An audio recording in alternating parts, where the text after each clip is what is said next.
जंगशाही का ख़बर शामिल कयूं पिया। महमद शफ़ीक जोखियो जी रिपोर्ट मुताबिक़ कराची खां मुल्तान ताईं हलंदड़ गोसो बहालुद्दीन ज़करिया मुल्तानी एक्सप्रेस जेका गुज़िरियल साल बरसातुनि खां पोइ मुकमल बंदि थी हुई, जेका साल खां पोइ अॼु वापसि बहाल थी,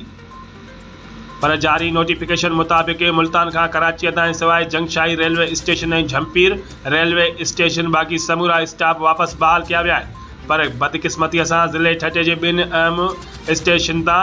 बिला जवाज़ स्टाफ ख़त्म करे ज़िले ठटे जे अवाम खे सफ़र जी सहूलियत खां महरूम कयो वियो आहे, जेका हितां जे ग़रीब अवाम सां सरासर नाइंसाफ़ी ऐं ज़्यादती आहे। उन करे MNA ठटो मोहतरम शमसुन्निसा मेमण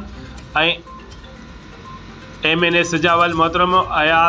सैयद अयाज़ हुसैन शाह शिराजी, सूबाई सलाहकार मोहतरम सादिक अली मेमण ऐं सूबाई सलाहकार सैयद रियाज़ हुसैन शाह शिराजी साहब खां मुतालबो कजे थो त पाकिस्तान रेलवे इंतज़ामिया सां राब्तो करे जंगशाही रेलवे स्टेशन ऐं झंपीर रेलवे स्टेशन जे लाइ गोसो बहालुद्दीन ज़करिया मुल्तानी एक्सप्रेस ऐं अलामा इक़बाल एक्सप्रेस जो स्टाफ फौरी तौर ते बहाल कराए